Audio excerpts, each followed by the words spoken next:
Selamat pagi pemirsa, Lingkar Pagi edisi Kamis 27 Februari 2025 kembali hadir menemani Anda. Beragam berita aktual akan kami hadirkan dalam 60 menit ke depan. Bersama saya Mia Pratiwi, berikut Lingkar Pagi selengkapnya.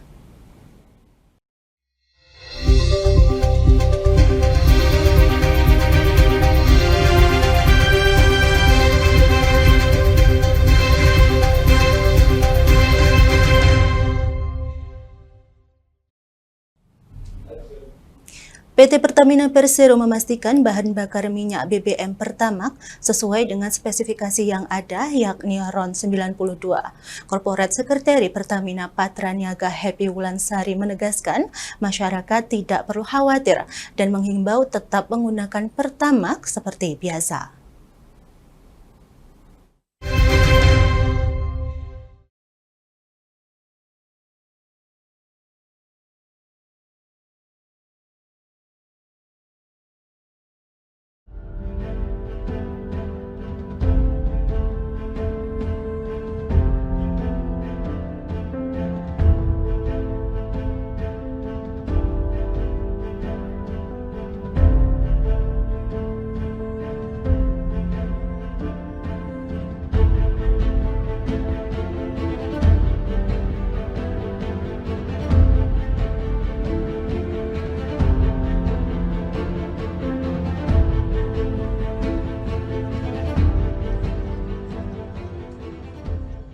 Ini bukanlah pengoplosan, tapi untuk meningkatkan performance, dan kami himbau ke masyarakat untuk tidak perlu khawatir menggunakan produk Pertamax kami yang ada di SPBU.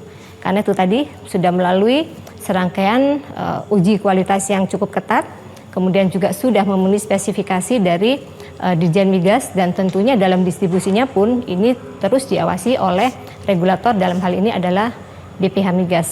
Jadi perlu kami tegaskan bahwa treatment ini bukanlah pengoplosan dan treatment ini tidak mengubah nilai oktan yang ada di Pertamax. Jadi Pertamax tetap merupakan produk BBM dengan RON 92 dan masyarakat tidak perlu khawatir, tetap gunakan Pertamax seperti biasa. Kejaksaan Agung Kejagung mengungkapkan telah menyita uang tunai 565 miliar terkait kasus korupsi impor gula yang menyeret ex-Menteri Perdagangan Tom Lembong. Uang tersebut disita dari 9 tersangka yang merupakan petinggi perusahaan gula swasta.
Pemirsa, penyidik Komisi Pemberantasan Korupsi KPK menetapkan mantan Kepala Kantor Wilayah Direktorat Jenderal Pajak Jakarta Khusus Muhammad Hanif sebagai tersangka dugaan gratifikasi. Hanif diduga menerima gratifikasi sebesar 21,5 miliar selama periode 2015 sampai 2018.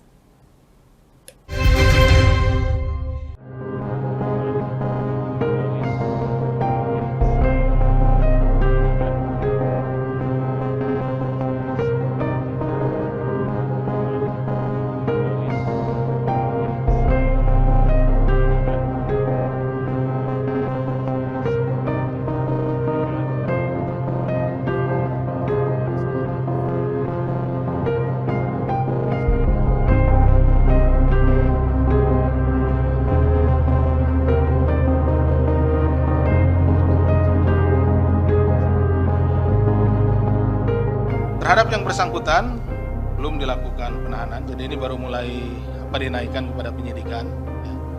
Pasal persangkanya tadi sudah disampaikan, soal gratifikasi. Kemudian penahanannya belum dilakukan penahanan. Saat ini penyidik fokus untuk mengumpulkan dan melengkapi alat bukti, pemeriksaan saksi-saksi dan termasuk juga melakukan aset tracing terhadap tersangka NB.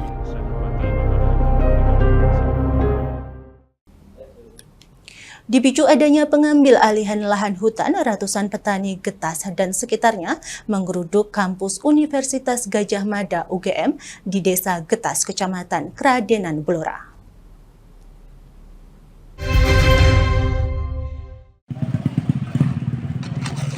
Kedatangan ratusan petani tersebut merupakan buntut dari penyemprotan lahan tebu oleh pihak UGM sehingga tanaman mereka di lahan kawasan hutan dalam tujuan khusus KHDTK kering dan mati. Salah seorang petani mengatakan jika UGM yang datang ke Desa Getas untuk melakukan penelitian pada 2016 lalu, awal mulanya hanya memiliki kewenangan luasan lahan hutan 1.000 hektar saja. Namun sejak tahun 2022 lalu, pihak UGM mengklaim bahwa lahan mereka meluas hingga 10.800 hektar, sehingga lahan yang awal mulanya ditanami tebu oleh petani diharuskan dimatikan jika tidak mereka akan diproses secara hukum. Petani yang merasa terintimidasi mendapatkan pendampingan hukum dari Forum Bela Negara Republik Indonesia atau FBNRI. Lembaga ini mencoba lakukan upaya hukum untuk memperjuangkan hak petani tebu di sana dengan mendatangi kampus UGM yang berada di Desa Getas untuk meminta kejelasan akan lahan yang saat ini menjadi polemik. Toyo Hadionegoro pemilik lahan yang dikuasai yang sebelumnya dikelola oleh PTP, Perhutani, Inhutani dan sebagainya. Nah, kami kebetulan berada di Forum Bela Negara mendengar ada tangisan jerit warga yang lahannya dikurangi atau disemprot sama oleh oknum akademisi yaitu UGM. Kedatangan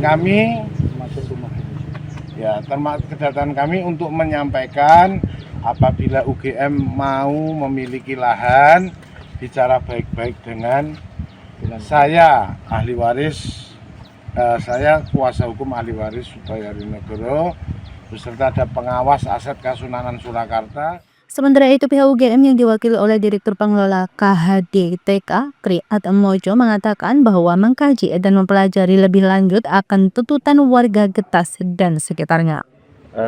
Yang pertama ya saya mengucapkan terima kasih kehadiran saudara-saudara saya dari Getas yang memang memperjuangkan apa yang selama ini telah diyakininya. Kami mengucapkan terima kasih kedatangannya dan kami akan selanjutnya memang ini saya baru pertama kali mendapatkan informasi ini. Ya. Jadi mohon maaf, kami akan mempelajari ini terlebih dahulu, dan kami akan menganalisis bagaimana aspek legalitas pertama, karena kita di negara hukum, dan kedua pada aspek-aspek sosial masyarakat yang di sini. Usai menggeruduk kampus, massa kemudian memasang plang di sejumlah titik sebagai tanda bahwa lahan tersebut saat ini dalam pengawasan FBNRI. Dari Kabupaten Blora, Hanafi Lingkar TV melaporkan.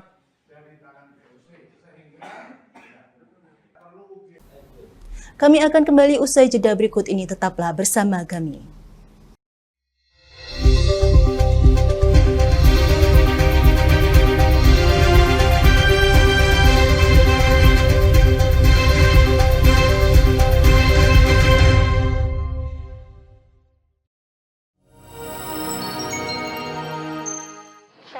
Retinol ini. Kalau gitu ngomongin retinol, apa sih dok sebenarnya retinol itu? Bagus nih programnya. Yang saat ini ya kayaknya sudah beberapa tahun yang Wah, lalu. boleh banget nih ditonton setiap hari. Meanwhile,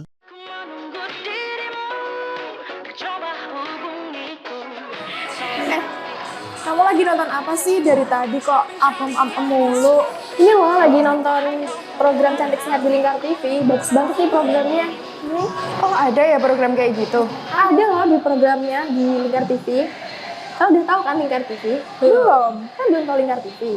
Lingkar TV itu TV digital streaming online yang sudah mengantongi izin PSE dari Kominfo dan bisa diakses di HP kalian mestinya. Oh iya? Iya, bagus loh. Coba di-download sekarang. Bentar deh, aku tak coba download dulu. Iya. Selain program Cantik Sehat, kalian juga bisa menonton program lainnya di Lingkar TV dan bisa ditonton kapanpun dan dimanapun kalian berada loh. Gimana, udah bisa? Udah nih, punyaku udah bisa. Punyaku juga udah nih. Wah ya, bagus dong kalau udah download semuanya. Tunggu apa lagi? Sekarang giliran kamu Download aplikasi Lingkar TV di Play Store.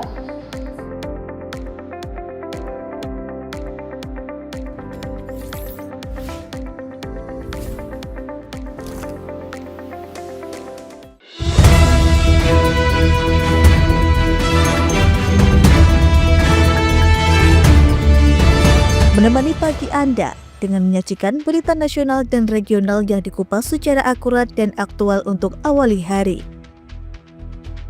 Dalam Lingkar Pagi, setiap Senin hingga Sabtu jam 8 pagi hanya di Lingkar TV.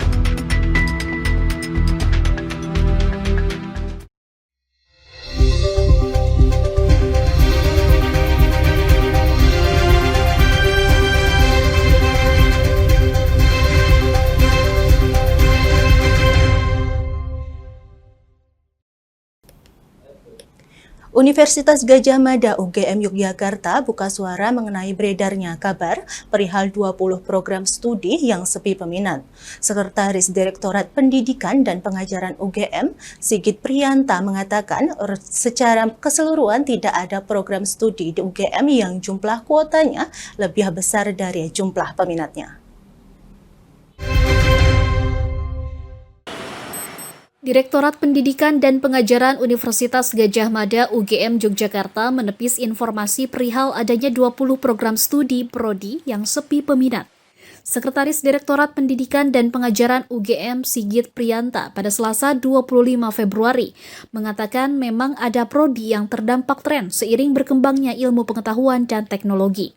Namun demikian, menurutnya terjadinya fluktuasi minat di setiap periode pendaftaran merupakan suatu hal yang wajar sesuai dengan kebutuhan pasar. Seperti halnya prodi yang berhubungan dengan kecerdasan buatan dan data analisis yang saat ini sedang banyak diminati. Begitu juga dengan prodi bahasa Korea yang memiliki banyak peminat bersamaan dengan berkembangnya tren budaya Korea yang banyak dipelajari oleh Gen Z. Secara garis besar, kalau kemudian sepi peminat itu dimaknai sebagai ada prodi yang antara kuota dengan pendaftar yang ingin masuk itu misalnya besaran kuotanya di UGM tidak ada. Jadi artinya secara overall di ketiga jalur tadi kalau diakumulasikan maka sebenarnya ya prodi di UGM tidak ada program studi yang jumlah peminat dengan jumlah kuotanya itu lebih besar kuotanya, itu tidak ada gitu ya. Saat ini Universitas Gadjah Mada UGM Yogyakarta memiliki 290 program studi dari 18 fakultas. Adapun kelompok Saintek menjadi prodi yang paling diminati, diantaranya prodi kedokteran, MIPA, dan agroteknologi. Viralnya bocah yang kepergok mencuri pisang dan diarak warga di Pati menuai simpati warganet hingga banjir bantuan ke rumah pelaku.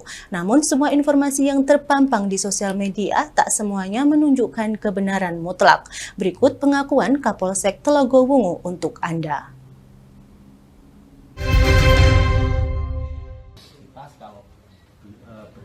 Viralnya bocah yang kepergok mencuri pisang milik warga di Desa Gunung Sari, Kecamatan Telogowungu menuai simpati dari uluran tangan warganet memberikan bantuan ke rumah pelaku. Banyaknya bantuan yang datang berawal informasi dari media sosial bahwa anak tersebut yatim piatu dan mencuri untuk makan bersama adiknya. Namun hal itu tidak sepenuhnya benar. Ibu pelaku telah meninggal dunia, namun ayah pelaku telah menikah lagi. Menurut keterangan polisi, pelaku berinisial AAP sebenarnya diasuh oleh kakek dan nenek yang tergolong berekonomi cukup, bahkan memiliki 23 ekor kambing bantuan dari pemerintah. Kapolsek Telaga Wungu AKP Mujahid menuturkan, narasi yang beredar di media sosial juga menyebutkan bahwa pelaku mencuri untuk makan bersama adiknya. Namun kenyataannya pelaku tidak kurang makan. Keluarga dan juga perangkat desa selama ini sudah membantu mencukupi kebutuhan hidup pelaku. Sebenarnya setelah kami telusuri ke Pemdes Raja Agung, dari pihak Pemdes ini sudah memperhatikan, artinya memperhatikan dengan diberikannya bantuan berupa kambing kepada kakeknya untuk dirawat, untuk membantu kebutuhan sehari-hari. Nah, sekarang informasinya ada 20 atau berapa, 23 ekor yang masih dirawat kakeknya. Namun sampai sekarang pun ya untuk indukannya bantuan dari dinas masih dirawat di rumahnya. Pihaknya menambahkan dalam kasus aksi main hakim sendiri yang dilakukan oleh warga tidak dibenarkan, mengingat anak tersebut masih di bawah umur dan perlu diberikan pembinaan. Namun tindakan mencuri dengan alasan apapun juga tidak dibenarkan karena mengambil hak orang lain. Dari Pati Mutia Parasti, Lingkar TV melaporkan. Menteri Koordinator Bidang Hukum, HAM, Imigrasi dan Pemasyarakatan Yusril Ihza Mahendra bertemu dengan Menteri Dalam Negeri Malaysia, Saifuddin Nasution, di kantor Kemenko Kumham IMIPAS Jakarta. Menko Yusril mengatakan dalam pertemuan tersebut keduanya membahas kerjasama hukum antara kedua negara yang akan terus ditingkatkan, juga terkait pertukaran napi Indonesia-Malaysia.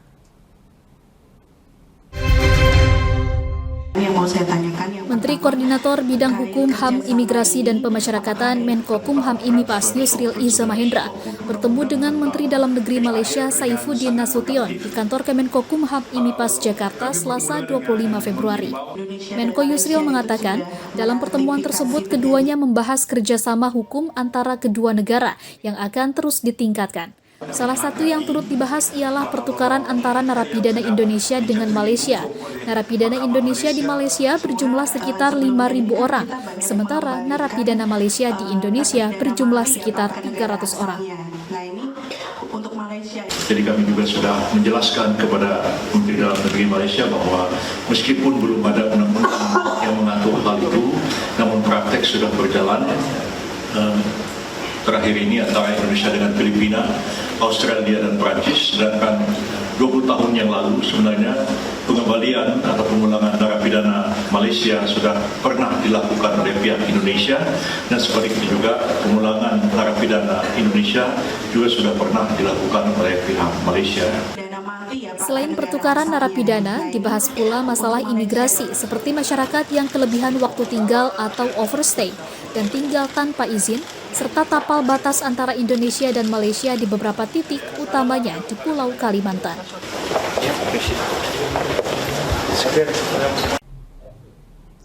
Presiden Prabowo Subianto memaparkan proyeksi cerahnya masa depan Indonesia saat memberikan sambutan di penutupan Kongres 6 Partai Demokrat di Jakarta. Ia pun sempat mempertanyakan pihak-pihak yang mencetuskan slogan Indonesia Gelap yang marak beredar belakangan ini.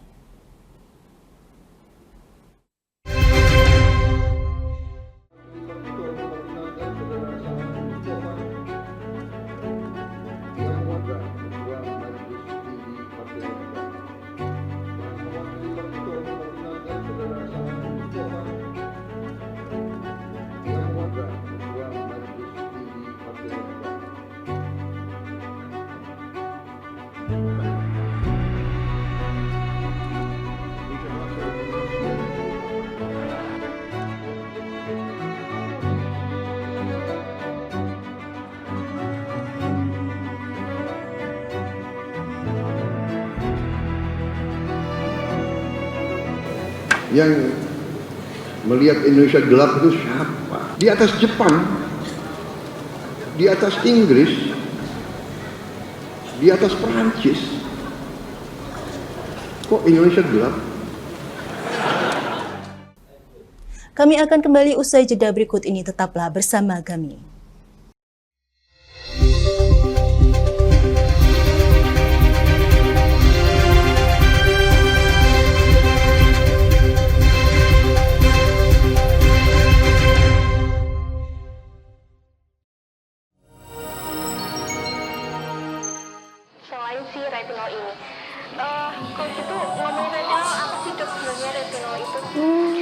sih Jadi programnya? yang saat ini ya kayaknya sudah beberapa tahun yang Wah, lalu. boleh banget nih ditonton setiap hari.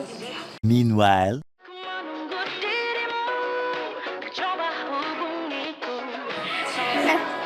Kamu lagi nonton apa sih dari tadi kok apem-apem mulu? Ini loh lagi nonton program Cantik Sehat di Lingkar TV. Bagus banget nih programnya. Nih.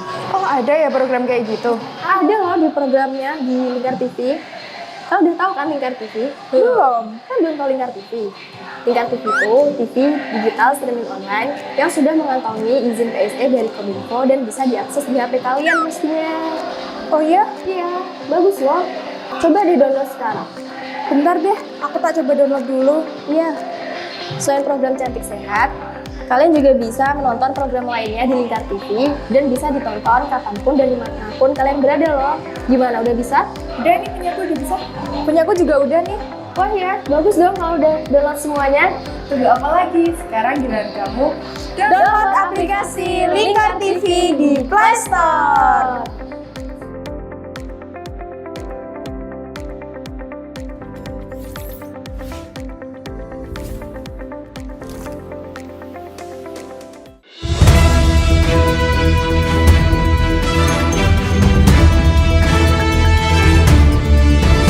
Menemani pagi Anda dengan menyajikan berita nasional dan regional yang dikupas secara akurat dan aktual untuk awali hari. Dalam Lingkar Pagi, setiap Senin hingga Sabtu jam 8 pagi hanya di Lingkar TV.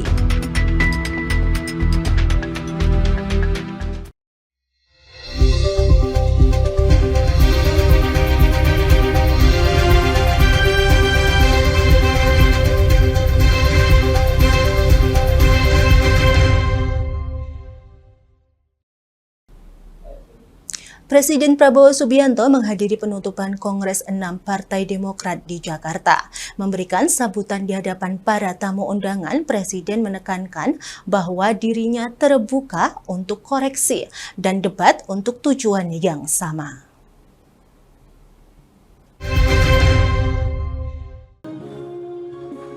Presiden Prabowo Subianto menghadiri penutupan Kongres ke-6 Partai Demokrat yang diadakan di Hotel Ritz-Carlton Pacific Place, Jakarta pada Selasa 25 Februari malam. Dalam sambutannya, Presiden menyebut bahwa menciptakan pemerintahan yang bersih menjadi tantangan yang dihadapi oleh para presiden yang membangun bangsa Indonesia. Namun ia menyebut bahwa tantangan itu juga menjadi kesempatan untuk dapat menciptakan pemerintahan yang bebas korupsi demi kesejahteraan masyarakat. Presiden menekankan bahwa ia terbuka atas berbagai koreksi karena menurutnya hal itu dibutuhkan dalam menjalani pemerintahan. Kita butuh di dalam pemerintahan, di luar pemerintahan tidak ada masalah. Kita saling. Kita butuh pengawasan, kita butuh koreksi, kita butuh debat, tapi tujuannya sama. Merah putih di hati kita. Orientasinya rakyat. Presiden Prabowo mengajak semua pihak untuk berjuang bersama dalam mencapai masa depan bangsa yang gemilang dengan tujuan untuk membela rakyat.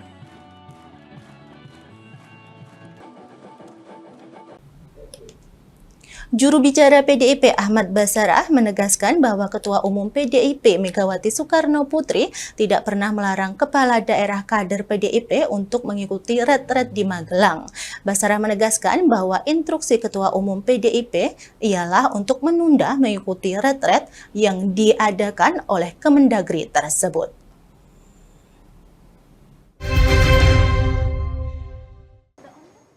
Juru bicara Partai PDI Perjuangan Ahmad Basarah menegaskan bahwa Ketua Umum Megawati Soekarno Putri tidak pernah melarang kader PDIP yang terpilih sebagai kepala daerah untuk mengikuti retret di Magelang. Menurut Ahmad Basarah, Megawati hanya menginstruksikan untuk menunda mengikuti kegiatan retret yang diadakan oleh Kementerian Dalam Negeri tersebut.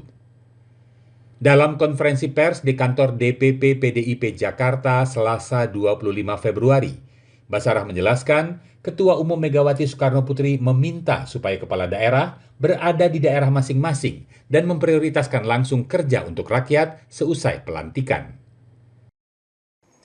Dalam instruksi tersebut, Ketua Umum PDI Perjuangan tidak pernah melarang Saya ulangi, dalam surat instruksi atau surat instruksi harian Ketua Umum PDI Perjuangan yang lalu, Ketua Umum PDI Perjuangan tidak pernah melarang seluruh kadernya yang terpilih sebagai kepala daerah dalam Pilkada 2024 untuk ikut serta dalam retret yang digelar oleh pemerintah, dalam hal ini oleh Kementerian Dalam Negeri Republik Indonesia.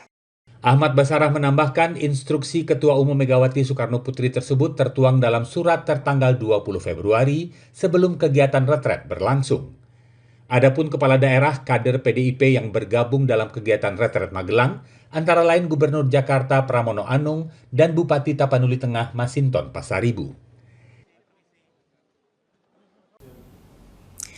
Retret kepala daerah di Magelang pada hari kelima dihadiri oleh beberapa pejabat negara yang menjadi pemateri terkait pencegahan korupsi. Menteri Dalam Negeri Jenderal Tito Karnavian mengungkapkan materi tersebut dinilai penting karena bisa menjadi sarana pembelajaran bagi pemimpin daerah baru.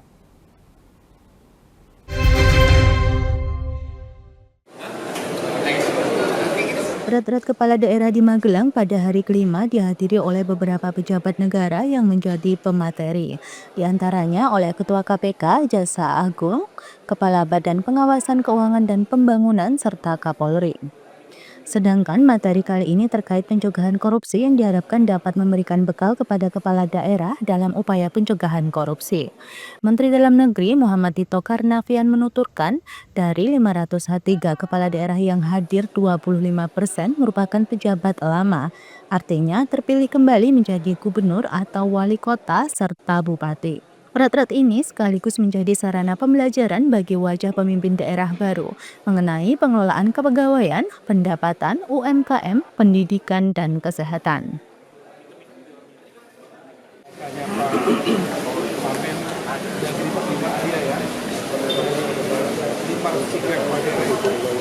Sekitar seperempat diantaranya kepala daerah yang lama. Jadi bisa jadi dia gubernur, tetap jadi gubernur seperti Kofifa ya, kemudian Pak Ansar yang jadi gubernur yang juga menjadi gubernur lagi. Tapi ada juga yang naik kelas dari wali kota menjadi gubernur. Jadi ada juga yang wali kota tetap menjabat di wali kota. Ada juga yang bupati menjabat juga bupati. Jadi totalnya itu kira-kira seperempat, 25%. Nah, 3/4-nya artinya adalah wajah-wajah baru yang belum pernah menjabat sebagai kepala daerah. Oleh karena itulah retret ini menurut mereka sangat bermanfaat karena mereka bukan hanya saling kenal, tapi mereka juga mendapatkan masukan-masukan yang bermanfaat sekali untuk bekal mereka dan tugas kepala daerah. Banyak hal-hal yang mereka sebenarnya ingin tahu mengenai masalah, misalnya mengelola kepegawaian, mengelola pendapatan, belanja, UMKM, mengelola pendidikan, kesehatan, segala macam itu kan kompleks sekali. Jadi kepala daerah yang besar masalahnya. Setiap daerah berbeda. Tito Karnavian menambahkan kepala daerah yang tidak mengikuti acara retret di Magelang bahkan mengikuti retret susulan usai ditetapkannya sidang putusan perselisihan pilkada pada 24 Februari lalu.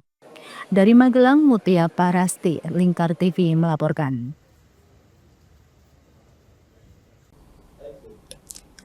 Di momentum retret di Akmil Magelang, Ketua Komisi Pemberantasan Korupsi KPK Setio Budianto tekankan penguatan pemberantasan korupsi dan meminta kepala daerah belajar kepada kepala daerah pendahulu.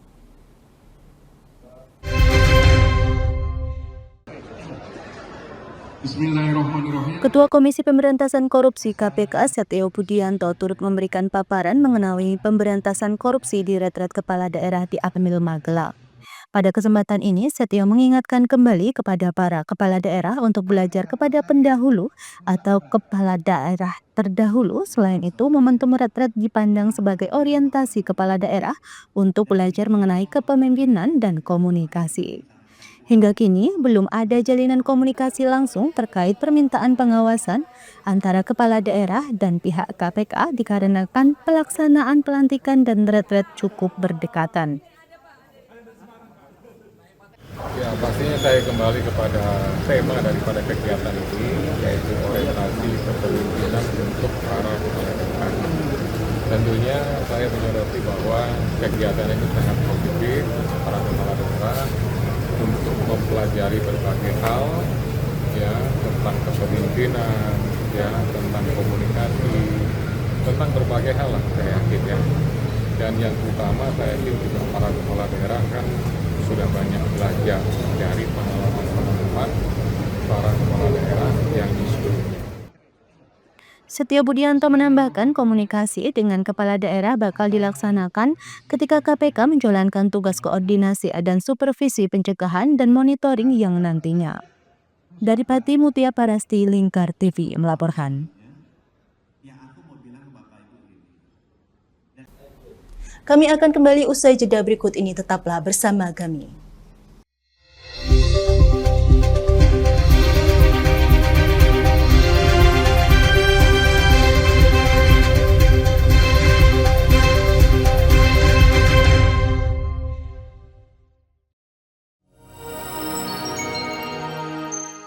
Selain si retinol ini, kalau gitu ngomong retinol, apa sih dok sebenarnya retinol itu? Bagus nih programnya. Yang saat ini ya kayaknya sudah beberapa tahun yang Wah, lalu. boleh banget nih ditonton setiap hari. Meanwhile,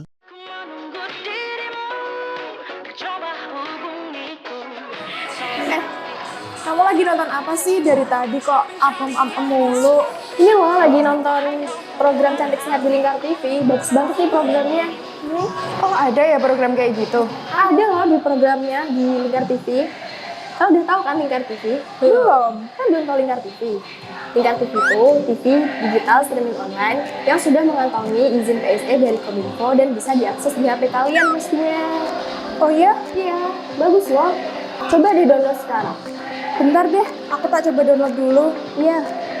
Selain program Cantik Sehat, kalian juga bisa menonton program lainnya di Lingkar TV dan bisa ditonton kapanpun dan dimanapun kalian berada loh. Gimana, udah bisa? Udah nih, punyaku udah bisa. Punyaku juga udah nih.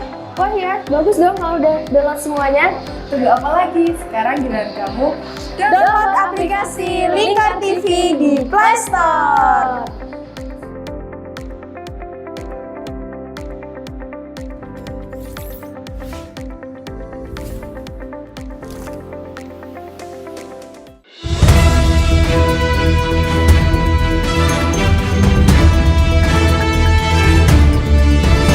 Menemani pagi Anda dengan menyajikan berita nasional dan regional yang dikupas secara akurat dan aktual untuk awali hari. Dalam Lingkar Pagi, setiap Senin hingga Sabtu jam 8 pagi hanya di Lingkar TV.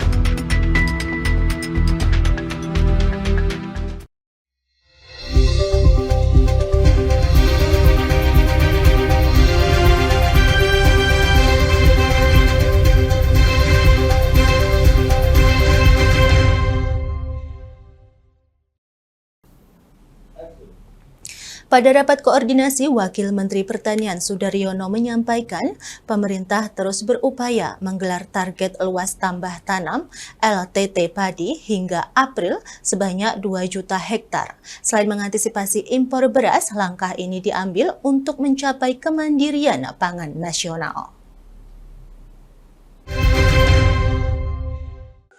Kementerian Pertanian terus mengejar target luas tambah tanam padi di tahun 2025. Wakil Menteri Pertanian Sudaryono usai melakukan rapat koordinasi luas tambah tanam dengan petugas penyuluh pertanian di Kabupaten Magelang, Jawa Tengah, Selasa 25 Februari, ia mengatakan untuk luas tambah tanam ditargetkan 2 juta hektar hingga bulan April mendatang.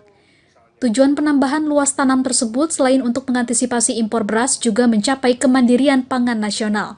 Beberapa upaya telah dilakukan Kementan untuk mencapai target tersebut, di antaranya membuka lahan baru di daerah yang potensial, menyediakan benih, menyediakan pupuk sebanyak 9,5 juta ton, serta pembangunan dan perbaikan saluran irigasi. Merawat saluran-saluran tersier irigasi kita sebanyak 2 juta lahan hektar sawah kita akan terdampak dari perbaikan irigasi tadi. Saya berharap Pak Kadis semua sudah ngirim usulannya ya, sudah ya. Nah, jadi urusan irigasi insya Allah beres. Tahun depan ada lagi 12 triliun, tahun depannya 2. Jadi dalam 5 tahun ada 60 triliun yang akan dialokasikan untuk memperbaiki irigasi. Direktur Pengadaan Perum Bulog Prihasto Setianto mengatakan ketersediaan beras saat ini mencapai 2 juta ton dan Bulog juga masih melakukan penyerapan beras dengan target 3 juta ton. Dari jumlah tersebut dipastikan tidak ada impor beras. Cukup sekali. Sekarang kita stok kita aja sekarang ada 2 juta ton. Ya, jadi untuk kegiatan-kegiatan operasi pasar atau apa ada lebaran itu. Ini bisa untuk berapa lama, Pak? Kenapa? Bisa untuk berapa lama? Itu pokoknya cukup aja. Ya, dan kita kan masih nambah terus. Iya, cukup, sangat cukup. Bahkan kita akan nambah terus. Ini kan kita akan nyerap terus. Stok kita ada 2 juta. Rencana kita akan menyerap 3 juta. Ada 5 juta ton. Intinya stop impor gitu ya, Pak? Udah canangkan stop impor. Sementara itu, untuk harga gabah kering panen sebesar Rp6.500 per kilogram di tingkat petani. Sedangkan pembelian beras di gudang Bulog sebesar Rp12.000 per kilogram. Dengan harga tersebut diharapkan dapat memotivasi petani untuk lebih giat menanam padi.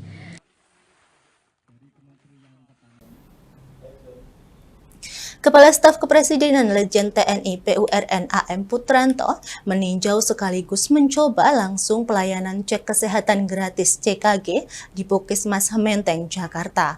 Menurutnya, Puskesmas tersebut menyediakan pelayanan yang baik, terutama dalam aspek pemeriksaan medis. Kepala Staf Kepresidenan Letjen TNI Purnawirawan Anto Mukti Putranto meninjau sekaligus mencoba langsung pelayanan cek kesehatan gratis CKG di Puskesmas Menteng, Jakarta Pusat pada Rabu 26 Februari. Dalam kunjungannya tersebut, AM Putranto mengungkapkan bahwa Puskesmas Menteng yang melayani hingga 400 pasien setiap hari memiliki pelayanan yang sangat baik, khususnya dalam aspek pemeriksaan medis dan keramahan tenaga medis. Ya, kebetulan hari ini hari bahagia saya, sehingga saya coba mengikuti prosedurnya bahwa kalau dibutuhkan waktu secara konsisten sekitar 45 menit karena screeningnya betul-betul rinci dan menanya detail. Nah, itu ya, sehingga tidak ada peluang yang lain yang untuk memberikan pasien atau yang diperiksa itu masa betul-betul tergali kekurangannya apa dan sebagainya. Dari ini kemudian dievaluasi. Ia turut mengajak masyarakat mengenai pentingnya untuk rutin memeriksakan kondisi kesehatan sehingga dapat mencegah dan mendeteksi penyakit sejak dini. Melalui hadirnya program cek kesehatan gratis yang difasilitasi oleh pemerintah, ia pun berharap agar masyarakat dapat lebih proaktif memeriksakan kondisi kesehatannya demi terwujudnya Indonesia Maju. Wakil Bupati Kendal, Beni Karenadi, belusukan ke tempat pembuangan akhir sampah TPA Desa Darupono, Kecamatan Kaliwungu Selatan, yang sudah mengalami kelebihan kapasitas atau overload di lokasi tersebut. Wakil Bupati menyampaikan jika pemerintah bakal membangun TPA dengan sistem pengolahan sampah modern.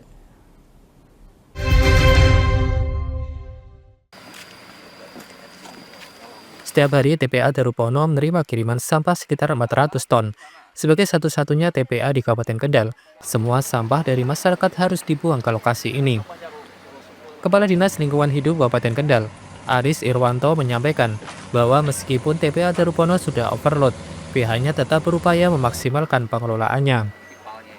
Zona 1 telah penuh, sementara zona 2 yang baru dibuka pun kini sudah mulai dipenuhi tumpukan sampah. Namun terdapat kendala dalam implementasi rencana tersebut, salah satunya adalah keterbatasan alat berat. Dari 3 unit ekskavator yang dimiliki, 2 diantaranya mengalami kerusakan dan tidak dapat digunakan. Saat ini hanya 1 ekskavator yang masih berfungsi untuk meratakan sampah agar tidak semakin menggunung. Tetap kita maksimalkan karena kita masih ada satu zona, ya. Ini masih ada 1 zona lagi, itu nantinya kita maksimalkan. Meskipun demikian, tetap harus kita gerakan dari mulai hilir, hulu, Kemudian hilir kan sudah dibersami sama Pak Wakil. Nanti yang dulu, nanti kita berharap ada gerakan dari kita semuanya pada saat ada pengurangan, pemilahan dan seterusnya, sehingga TPA ini tidak tidak penuh ataupun tidak bisa kita kurangi lah terkait dengan muatan sampah yang ada di sini. Kalau di sini itu ada 400 ton karena semua sampah yang ada di Kabupaten Kendal masuknya di sini. Jadi tadi ada pemikiran dari Pak Wakil terkait dengan pengolahan sampah secara modern. Sekabupaten Kendal karena TPA kita hanya cuma satu ini. Kalau yang masuk sini 191 per hari, Pak? Per hari. 191 ton per hari. Kapasitas muatnya? Kalau kita sudah melebihi kapasitas, betul, sampai 200% ini. Seharusnya kan kita buka zona 2 ini, tapi karena tadi ada pemikiran dari pimpinan daerah, Pak Bupati, Ibu Bupati, Pak Wakil Bupati untuk yang zona 2 itu untuk pengolahan modern, ya nanti kita akan kita konsentrasikan pada penyiapan lahannya, kemudian juga nanti pada pengolahan modern itu tetap kita maksimalkan yang ada di zona 1 terlebih dahulu. Dalam kunjungannya, Wakil Bupati Kendal Beni Karnadi menyampaikan rencana pembangunan TPA dengan sistem pengelolaan sampah modern. Dengan teknologi ini diharapkan pengelolaan sampah tidak lagi memerlukan lahan yang luas. Sebagaimana yang kita lihat, sampahnya udah menumpuk, udah melebihi kapasitas. Kalau tidak segera kita atasi solusi yang modern, bukan konvensional seperti ini, kita akan punya banyak gunung sampah yang akan kita wariskan kepada generasi di bawah kita.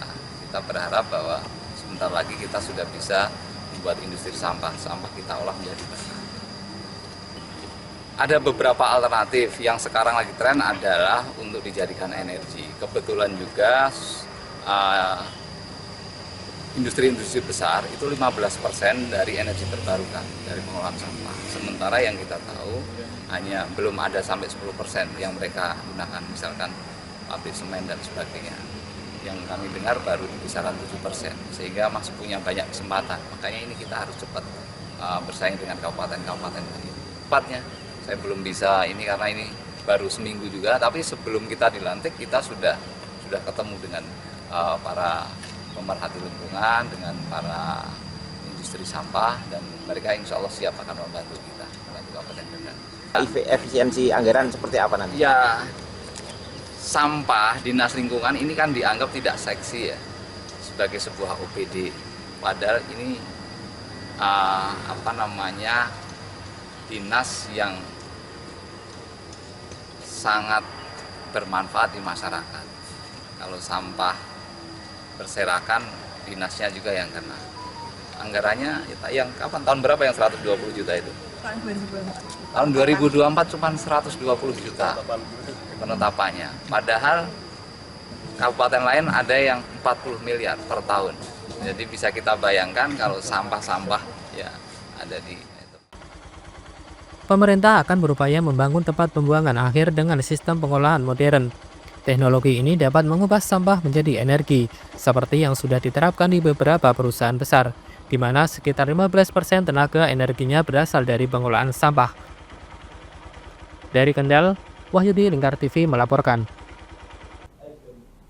Dalam upaya menjaga keamanan dan ketertiban masyarakat, Kejaksaan Negeri Kejari Rembang melakukan pemusnahan berbagai jenis barang bukti tindak pidana dan barang rampasan negara yang telah memiliki kekuatan hukum tetap.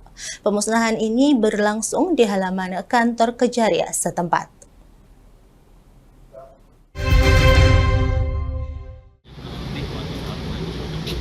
Acara yang dihadiri oleh perwakilan dari beberapa instansi seperti Polres Rembang, Pengadilan Negeri Rembang, serta Dinas Kesehatan Kabupaten menandakan sinergi antara berbagai instansi dalam menegakkan hukum. Kepala Kejari Rembang, Iwayan Eka Widyara mengatakan bahwa barang bukti yang dimusnahkan merupakan hasil dari tindak pidana umum yang telah diputuskan oleh Pengadilan Negeri Rembang. dalam periode November 2024 hingga Februari 2025. Kejari Rembang mencatat sebanyak 53 perkara yang melibatkan barang bukti, mulai dari minuman keras, miras, sabu, pil koplo, hingga ganja.